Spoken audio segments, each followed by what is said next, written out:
New pattern है वो कुछ ऐसा है कि GS1 है, GS2 है, ऑप्शनल है जो आपका क्वालिफाइंग नेचर का है। 100 क्वेश्चंस पूछे जाएंगे, ठीक है। अभी तक जो आपका न्यू पैटर्न है, GS1 GS2 ऑप्शनल 100 क्वेश्चंस पूछे जाएंगे जो क्वालिफाइंग नेचर के होंगे, जो MCQ होगा, मल्टीपल चॉइस क्वेश्चंस। 100 नंबर का हिंदी भी होगी, लेकिन वो सब पासिंग है, क्वालिफाइंग है। इसमें जो 300 नंबर का एक्स्ट्रा वर्क करना पड़ा आपको, वो था ऐसे, ये आपका 300 नंबर का होगा। इसी टॉपिक पे बात करना, आपका मेंस का जो नेचर है वो यही है। GS1 GS2 सब 300 नंबर का है। ये थोड़ा नेचर इसका अलग है, और ये 300। टोटल 900 नंबर का ऐसे एग्जाम है जिसपे आपका क्या निकलेगा, रिजल्ट निकलेगा, मेरिट निकलेगा, बाकी क्वालिफाइंग है। इसमें आपका ये जुड़ गया 300 नंबर का ऐसे, जिसके लिए हम आज यहाँ पे क्या है, क्लास में है, ठीक है। अब ये जो ऐसे है,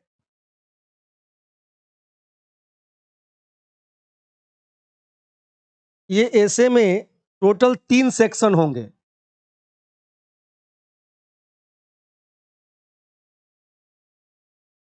सेक्शन 1, सेक्शन 2 और सेक्शन 3। Each section 4 question. सभी सेक्शंस में कितने क्वेश्चंस होंगे, कितने निबंध होंगे, 4 ऐसे।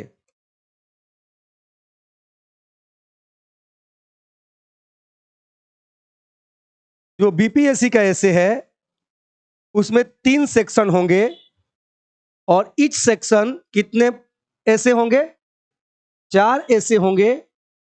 और आपको एक ऐसे लिखना है, एक ऐसे लिखना है। यानी कि हर सेक्शन आपके कितने नंबर के होंगे, 100 नंबर के होंगे। कितने नंबर के होंगे सभी सेक्शन, 100 नंबर के हो गए कितने, 300 नंबर। अब यहां पे मसला ये है कि ये जो दोनों सेक्शन है, ये सेक्शन आपका न्यूट्रल है। मतलब कि एकदम UPSC न्यूट्रल, मतलब समझ रहे हैं, ये सबके लिए क्या होगा, बराबर वेटेज का होगा। राजस्थानी, यूपी, किसी भी राज्य का विद्यार्थी आएगा तो इस सेक्शन को लिखने में उसे कोई दिक्कत नहीं होगी। सभी लोग UPSC पैटर्न पे पढ़ते हैं। लेकिन ये एडवांटेज होगा बिहारी बच्चों के लिए, ये तीसरा सेक्शन, क्योंकि ये स्पेशल बिहार वाला सेक्शन है। सेक्शन जो 3 है वो स्पेशल बिहार वाला सेक्शन है, और बाकी ये सेक्शन, दोनों सेक्शन न्यूट्रल सेक्शन होगा। इस सेक्शन को लेके किसी को कोई दिक्कत नहीं होगी, मेंटली कोई दिक्कत नहीं। लेकिन ज्यादा परेशानी कहां आने वाला है, यहाँ पे परेशानी स्टूडेंट्स के लिए भी है और शिक्षक के लिए भी है। ये आप समझ लीजिए, यहाँ पे केवल स्टूडेंट्स की ही परेशानी नहीं है, ये अपने आप का एक बहुत ही नया और अजूबा कंडीशन बिहार BPSC ने क्रिएट कर दिया है। ऐसा किसी के सिलेबस में, कहीं के सिलेबस में नहीं है, ठीक है। तो यहाँ पे ऊपर से क्या कह दिए हैं, ये जो आपके अध्यक्ष थे BPSC के या है, उन्होंने कहा कि निबंध जो होगा तीसरा सेक्शन, बिहार की लोकोक्तियों हो सकती हैं, बिहार के मुहावरे से हो सकते हैं। तो बिहार का मुहावरा समझना इतना आसान नहीं है।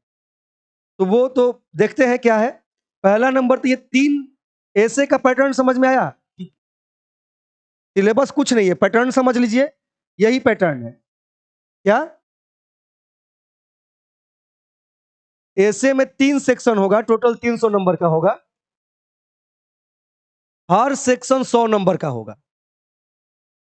ये जो सेक्शन 1 है उसमें 4 निबंध, सेक्शन 2 में 4 निबंध, सेक्शन 3 में 4 निबंध होंगे, जिसमें से 4 में से आपको कितना लिखना है? हर सेक्शन से 1 लिखना है, मात्र 1।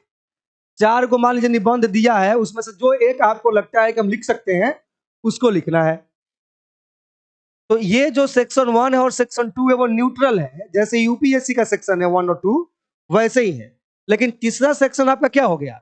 एक्स्ट्रा जुड़ा, जो 100 नंबर के साथ था, तब जाके 300 नंबर का हुआ।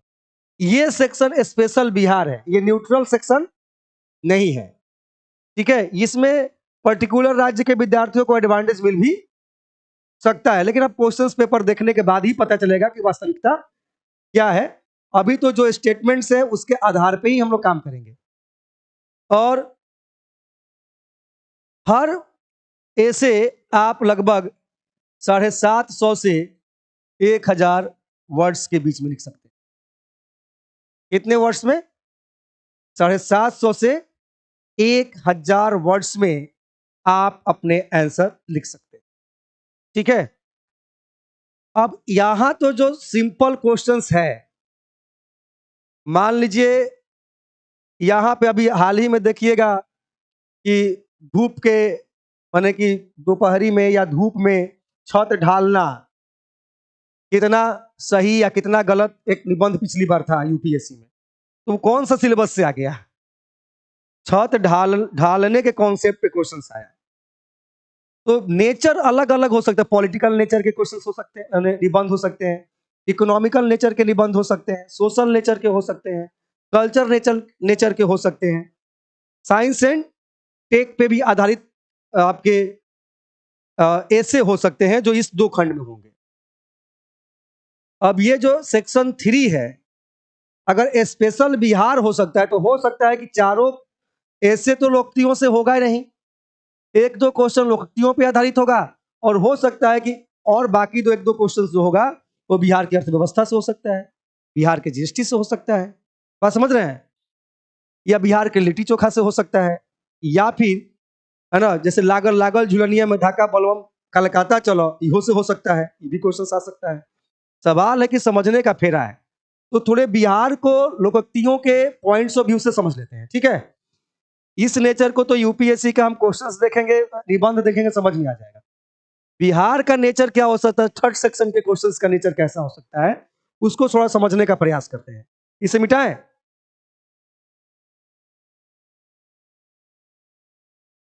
ऐसे का जो थर्ड सेक्शन है, जो इसका थर्ड सेक्शन है, उसकी कैसी प्रवृत्ति हो सकती है और किसके हिसाब से? हमारे बीपीएससी के अध्यक्ष साहब के हिसाब से। वो जो कोई भी अध्यक्ष कोई बात कहता है तो आपको उसको मजाक में लेने की आवश्यकता नहीं है, उस विषय पे ध्यान देना है।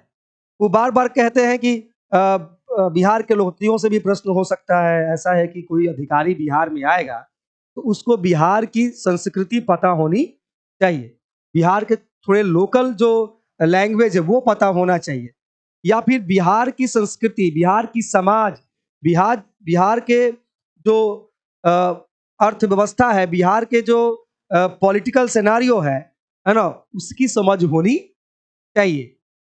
तो इसका पता कैसे करेंगे कि कोई जो अधिकारी बिहार में आ रहा है उसकी ये समझ बेहतर है? तो सबसे अच्छा उपाय है कि जो बिहार के मुहावरे हैं, स्पेशल जो बिहारे में चलता है, वह मुहावरा निबंध में पूछ दिया जाए। अगर वो निबंध लिखने में सक्सेस हो गया तो मतलब साफ है कि वो बिहार को बहुत अच्छे से समझता है। नहीं, ये बहुत अच्छा तरीका है कि बिहार के मुहावरे से एनालिसिस कर लिया जाए कि ये अधिकारी बिहार को ठीक से जानता है कि नहीं जानता है। और जो भी मुहावरे बिहार में हैं वो क्षेत्रीय स्तर के हैं। कैसे हैं? क्षेत्रीय स्तर के, अपनी अपनी भाषा में हो सकता है, किसी का वचिका में हो सकता है, किसी का भोजपुरी में हो सकता है, किसी का मैथिली में हो सकता है, और किसी को आप काट नहीं सकते सर। और सबसे बड़ी बात है कि ये लोकोक्तियां आई कहां से है, ये किसी को पता नहीं है।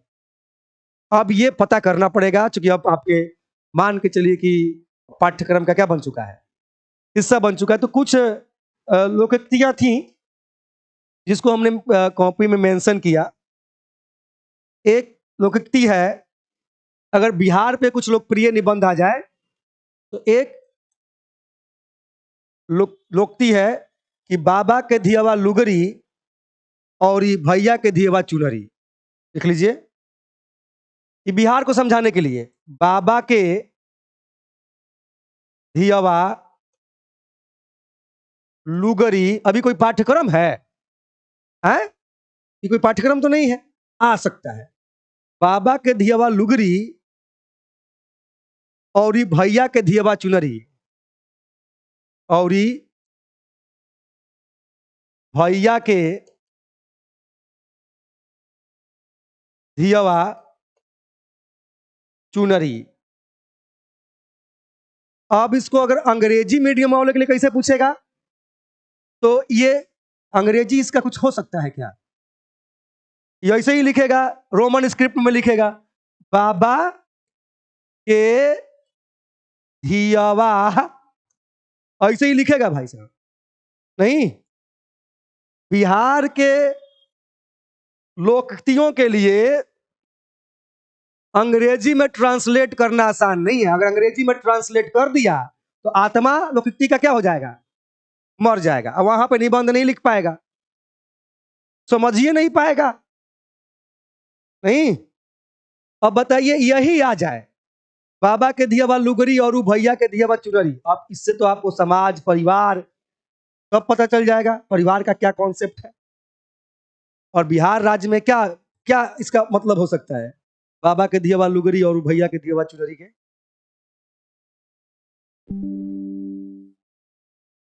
क्या हो सकता है? बाबा के धियवा लुगरी और भैया के धियवा चुनरी। ये समझ में नहीं आया कि क्या पूछ दिया गया। अभी जो धियवा का मतलब होता है बेटी, नहीं, बाबा के बेटी लुगरी। बाबा के बेटी क्या लगे रिलेशन में भैया? बुआ या फुआ। बाबा के धियवा लुगरी और भैया के धियवा चुनरी, ये बेटी, ये भी बेटी ये लगेगी।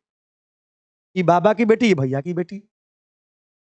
अब इसका पारिवारिक संकल्पना है। अब संकल्पना यह है कि अगर घर में बुआ से ज्यादा मान बहिन का होने लगे तो इसका मतलब यह हुआ कि रिलेशन में सबसे नजदीकी रिलेशन का सबसे ज्यादा मान होता है। और ये अपन घर घर के कहानी है, ब्याह शादी में लोग जब जुटता है तो अब हमनी के मान बाप, हमनी के अब दोसर हो गनी जा, अब दूर के हो गनी जा। अब नया नया शादी भइल, लगन भइल, वो में कनी के लागल रहियन कि हमनी में लागल रहियन ओखेला नु है। तो ये, अगर ये आप समझ रहे हैं तभी ना लिख पाइएगा। अब इसको समझने का मतलब है कि आप बिहार की पारिवारिक संरचना को समझ रहे हैं और संरचना को समझ ही नहीं रहे हैं, परिवार की उस संरचना के भाव को भी क्या कर रहे हैं, समझ रहे हैं। ढेर इंग्लिश में ट्रांसलेट करेगा तो भाव क्या हो जाएगा? मर जाएगा, है ना। तो भैया के धियवा, बाबा के धियवा लुगरी और भैया के धियवा चुनरी आइए जाएगा तो क्या लिट्टी चोखा से आ सकता है? नहीं, लागल लागल झुलनिया में धाका बॉलम कलकाता चलो, इहो आ जाए तो पूरी अर्थ, ये आर्थिक इकोनॉमिकल डायमेंशंस के निबंध हो जाएंगे। ठीक है, तो कुछ भी आ सकता है बिहार के लोकल, है ना। अभी तो हमको भी पता नहीं कितनी चीजें बिहार में लोग, अब तो खोजना है बैठ के। ठीक है, जाके बिहार के लोग की कहीं से किताब लेके आएंगे, हमको पढ़ना पड़ेगा। मैंने कहा कि जो चैलेंजेस जितने विद्यार्थी के लिए होते हैं, चैलेंजेस टीचर के लिए भी है। कोई टीचर यहाँ पे सीधे लॉन्च नहीं होगा सरस्वती जी के हाथ से, नहीं। हाँ, वो टीचर पढ़ा इसलिए पाएंगे कि उनके पास अपना जीवन भर का अध्ययन का क्या है, अनुभव है, समझ है, चीजों को समझ में आता है, चीजों को कनेक्ट करने आता है। बात समझे? जो मेहनती हैं वो कर लेंगे, कोई दिक्कत नहीं। इसकी कोई पाठ्यक्रम ही नहीं है पर्टिकुलर। सब अंदाजतन यूपीएससी के क्वेश्चंस के आधार पर टॉपिक एक लिखवा देते हैं 20 को और कहते हैं कि इसी में से क्या है आएगा, लिख के चले आइए। तो यूपीएससी तक तो ठीक है, लेकिन अब तो ये भी 2-4 सीजन के बाद क्या हो जाएगा, एकदम कॉमन हो जाएगा, नहीं हो जाएगा। एक और हमने देखा है, एक लोकती देख रहे थे, बेटा और लोटा बाहरे चमकेला। अब मैंने देखिए ये क्या है कि मैथिली भी हो सकता था, लेकिन अब भोजपुरी के साथ थोड़ा मेरा अलग तालमेल है, इस कारण से हम वो वैसे ही एग्जाम्पल लेकर आए हैं। इसमें कोई भाषागत समस्या नहीं है, लोकल स्तर पे ही बात बता रहे हैं, ठीक है। और बिहार के मैथिली भी है, बज्जिका भी है। अतनी टीआरपी वाला लैंग्वेज है कौन? भोजपुरी। ये टीआरपी वाला लैंग्वेज है ना। बेटा और लोटा बाहरे चमकेला। बेटा और लोटा बाहरे चमकेला, मतलब क्या? अब बेटा और लोटा बाहर, अब लोटा का क्या कॉन्सेप्ट है? कि बिहार में तो लोटा का कॉन्सेप्ट बहुत भव्य है जी। इसको लोटा पे अगर बात करने चले बिहार में, है ना, तो अगर दामाद आ जाते थे घर पे, है ना, और उनको जाना पड़ता था सुबह सुबह पोटी करने के लिए, तो पीतल के 5 किलो वाला लोटा धरा देते थे लोग, है ना। याद है सर, वो जमाना हमको याद है ना। तो दामाद जी कहते थे, हाँ हटावा लोटा मारे 5 किलो लोटा आदमी लेके जाए। अरे स्टील का लोटा दे दीजिए। तो लोटा की तो हमारी सांस्कृतिक संकल्पना है, बड़ी जमीन से जुड़ा हुआ है। कौन? लोटा जमीन से जुड़ा हुआ है। अब क्या है कि जो लोटा है वो बाहर से चमकता है। लोटा का नेचर क्या है? बाहर से चमकता है। और बेटा और लोटा बाहरे चमकेला, तो लोटा भी बाहर से चमकता है और बेटा को भी बाहर भेजना चाहिए। और बाहर में समाज में अपनी इज्जत इसको क्या करना चाहिए? बनाना चाहिए। थोड़ा सा ये जेंडर डिस्क्रिमिनेशन वाला क्या हो गया, लेख हो गया। और ऐसी लोगों को जस्टिफाई करना पड़ेगा आपको, या फिर आपको इसकी आलोचना के साथ भी लिखा जा सकता है कि ये लोकोक्तियां कहीं ना कहीं बिहार में जेंडर डिस्क्रिमिनेशन को क्या करती हैं? लैंगिक विभेद को इंगित करती हैं। इस तरह की समझ होगी तब आप इस निबंध पे कुछ आगे डायमेंशंस को बढ़ा सकते हैं, लिख सकते हैं। बाद में हम राइटिंग, आर्गुमेंट्स, आइडियाज की बात करेंगे, डिस्क्रिप्शंस की बात करेंगे, बाद में करेंगे बात। पहले तो नेचर समझ ले कि third nature, first second nature की कोई दिक्कत नहीं है, लेकिन जो थर्ड सेक्शन है बिहार निबंध का, वो थोड़ा डिफरेंस हो सकता है आपके लिए। इसी प्रकार एक और निकाल के लाए हम पिटारे से। लोग अभी तो शुरुआत नहीं किया गया है, थोड़ा बहुत। कंठे आवासी बिगहे बोझ। कंठे आवासी बिगहे बोझ। अब कंठे आवासी बिगहे बोझ, ये बिहार की लोकल लोकतियां हैं, मुहावरा है। अभी समझे में नहीं आएगा तो लिखेंगे कैसे आप? कह तो दिए हैं कि बिहार की लोकतियों से निबंध हो सकता है तीसरा सेक्शन में। तो इसी के लिए आपको निबंध की क्लास करने की क्या पड़ती है, आवश्यकता पड़ती है, जिसमें टीचर आपको इस सेक्शन के प्रति क्या करेगा? जागरूक करेगा, है ना। क्योंकि किसी के पास प्रीवियस ईयर का क्वेश्चंस नहीं है। जो भी बात लोग कर रहे हैं वो बिहार आयोग के अध्यक्ष के स्टेटमेंट्स के आधार पर ही कर रहे हैं, ठीक है। तो कंठे आवासी बिगहे बोझ का मतलब हो गया थोड़े में थोड़ा, और जौदे में ज्यादा। माने अगर कभी घटल होगा तो घटले चल जाएगा, अब बढ़ल होगा तो बढ़े। मतलब एगो होता है, भरले पे और लोग पेट भर देते हैं।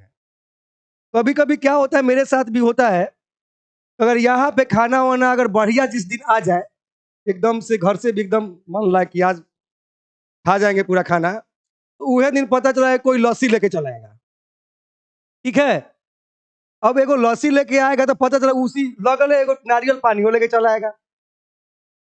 ओकरा बाद घरे जाइएगा तो वह दिन खरबूजा के जूसो मिल जाएगा, ठीक है। अभी भरले में भरल, आज जा दिन ढंग से यहाँ नहीं खाइएगा तो कहीं नहीं मिलेगा। घर हूँ जाइएगा तो कुछ बाकी बनाई उन्हीं से खाना समोसा लेते हो है। तो उधर भरले में भरिए जाला, घटले में घटिए जाला। ई रउआ सबे के साथे होत हुई, एगो हमरे साथे थोड़ी भइल हुई है।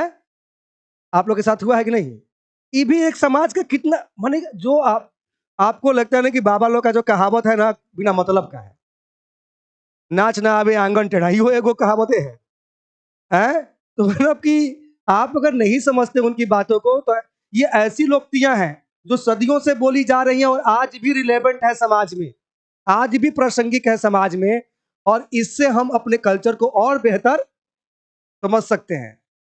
ये केवल पुरानी लोकोक्तियां नहीं है, पुरानी मुहावरे नहीं है, सदियों से चली आ रही है। इसका मतलब ये नहीं कि ओल्ड हो गया है ना, न्यू फैशंस वालों के लिए इसका कोई महत्व नहीं है। आप नहीं समझ पा रहे हैं, लेकिन इसकी प्रासंगिकता आज भी क्या है, उतनी ही है जितना पहले थी। इतनी पुरानी होने के बाद भी अपनी प्रासंगिकता रखती हैं, इसी कारण समाज में ये अभी भी जीवंत है। नहीं, एक और लेकर आए थे, घर फूटे तो जवार लूटे, सुने हैं क्या भाई? क्या दिक्कत है? आंख पे नहीं दिखाई दे रहा है? हाँ, लबर लबर लग रहा है।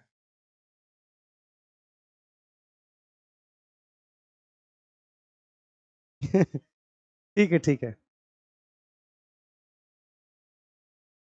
घर फूटे जवार, ये सब सुने हैं कि नहीं सुने हैं? घर फूट जाए तो जवार लूटना शुरू कर देता है, सब गांव गांव में चर्चा का क्या बन जाता है, विषय बन जाता है। तो ऐसे ही कुछ मुहावरे के साथ आपका तीसरा सेक्शन आपके सामने होगा, ठीक है। और जाहिर सी बात है कि कुछ एग्जाम्पल्स के द्वारा ये आपको पता चल रहा है कि जितने भी सर ने एग्जाम्पल दिया, अगर उसका अर्थ नहीं बताते तो अटेंडम हम इसके अर्थ नहीं जानते थे, और प्रश्न अगर अटेंडम आ जाएगा तो इसके अर्थ ही नहीं जानिएगा तो कलम आपका उठेगा ही नहीं, और उठबो करेगा तो बरियारी कुछ लिख देते हैं। जैसे राजू सर के मंच पे चले जाइएगा क्विज क्लास में, खाली उठ के चले जाइए, एको नंबर मिल जाएगा। नहीं, तो आप यही सोच लेते हैं कि पीसीएस में भी हम कुछ वो लिख देंगे तो कुछ नहीं तो 2 नंबर तो दे देगा, मानते हैं मानविकी में संभावनाएं 1-2 नंबर की रहती हैं, लिख के आएंगे तो कुछ ना कुछ मिल ही जाएगा, लेकिन कुछ ना कुछ मिलने से सिलेक्शन नहीं होगा। आपको प्रॉपर और बेहतर राइटिंग स्किल डेवलप करना होगा। तो पहला दूसरा सेक्शन टोटली यूपीएससी पैटर्न का है, जो जनरली निबंध जो होते हैं वैसे आएंगे, ठीक है। लेकिन स्पेशल बिहार पे बात करना था कि इस तरह के निबंध अब विद्यार्थियों के सामने बिल्कुल नए तरीके के और नए पैटर्न के होंगे, जिसकी आप कल्पना भी नहीं किए होंगे, वैसे लेख आपको लिखने को, निबंध लिखने को मिल सकते हैं, ठीक है। तो फिलहाल कुछ और भी